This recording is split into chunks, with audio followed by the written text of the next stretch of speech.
1878 में जॉर्जिया के गोरी शहर के एक बेहद गरीब परिवार में स्टालिन का जन्म हुआ और उसके बचपन का नाम रखा गया योसेफ विसारियोनोविच जुगाशिवली, जिसे आगे जाकर उसने जोसेफ विसारियोनोविच स्टालिन रखा, जहां स्टालिन का मतलब होता है मैन ऑफ स्टील। जोसेफ के पिता विसारियोन जुगाशिवली एक कॉबलर थे।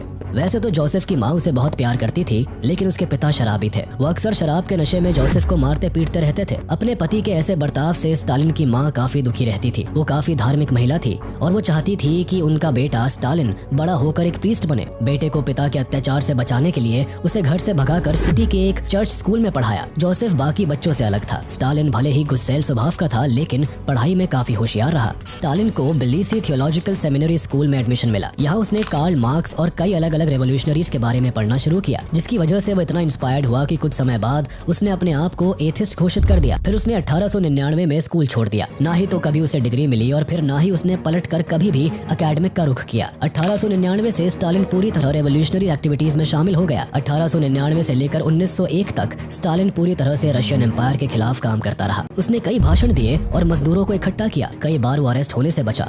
लेफ्टिस्ट और रेवोल्यूशनरीज के साथ मिलकर रशियन एम्पायर को उखाड़ फेंकना ही स्टालिन के जीवन का लक्ष्य बन गया। 1901 में उसने Russian social democratic party join की, जिसका मकसद रोमनोव डायनेस्टी के जार रेजिमेंट को उखाड़ फेंकना था। सन 1901 में इस पार्टी ने स्टालिन को बटूमी भेजा, जहां उसे पार्टी के लिए कई काम सौंपे गए। फिर 1902 में स्टालिन ने रिफाइनरी स्टोर हाउस में काम किया, जहां उसने मजदूरों के हक के लिए कई हड़ताल किए, जिसके परिणाम के तौर पर मजदूरों के पेमेंट बढ़े। लेकिन लगातार हो रहे हड़तालों और मजदूरों के मांगों की वजह से कैपिटलिस्ट ने पुलिस की मदद ली और साथ ही सारे रेवोल्यूशनरीज और प्रदर्शनकारियों को बुरी तरह मारा पीटा गया। हालांकि इससे शांति नहीं बहाल हुई और स्टालिन ने फिर नया हड़ताल घोषित कर दिया। इस बार पुलिस ने बर्बरता दिखाई। कई सारे लेफ्टिस्ट लीडर्स पकड़े गए। हजारों लोग बुरी तरह जख्मी हुए। इस कांड को इतिहास में बटूमी मैसेकर का नाम दिया गया।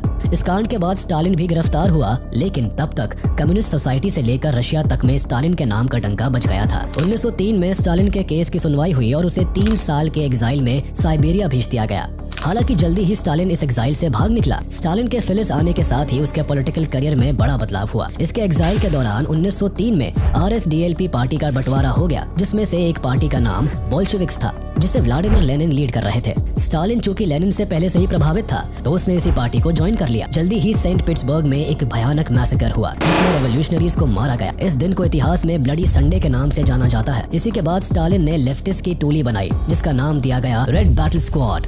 इस स्क्वाड का काम था लोकल पुलिस पर हमला और हथियारों की चोरी। फिर इन्होंने फंड वगैरह इकट्ठा किए। इस घटना ने स्टालिन का पार्टी में प्रभाव और अधिक बढ़ाया। इसके बाद 1905 में स्टालिन को जॉर्जियन बोल्शेविक्स ने फिनलैंड में होने वाले बोल्शेविक्स कॉन्फ्रेंस को अटेंड करने के लिए भेजा। इसी कॉन्फ्रेंस में स्टालिन पहली बार लेनिन से मिला। 1905 से 1907 के दौरान स्टालिन ने बैंक लूटना जारी रखा और कई बार लेनिन से सीक्रेट मीटिंग्स भी की। इसी बीच स्टालिन ने 1906 में अपनी पहली शादी की। इनकी पत्नी का नाम था एकाटेरिना केटो स्वानित्जे। लेकिन जल्दी ही 22 नवंबर 1907 को स्टालिन की पहली पत्नी की मौत हो जाती है। स्टालिन ने उसके मौत पर कहा था कि इस औरत ने मेरे पत्थर दिल को पिघलाया था और अब इसकी मौत के साथ ही ह्यूमैनिटी की भी मेरी जिंदगी में मौत हो गई।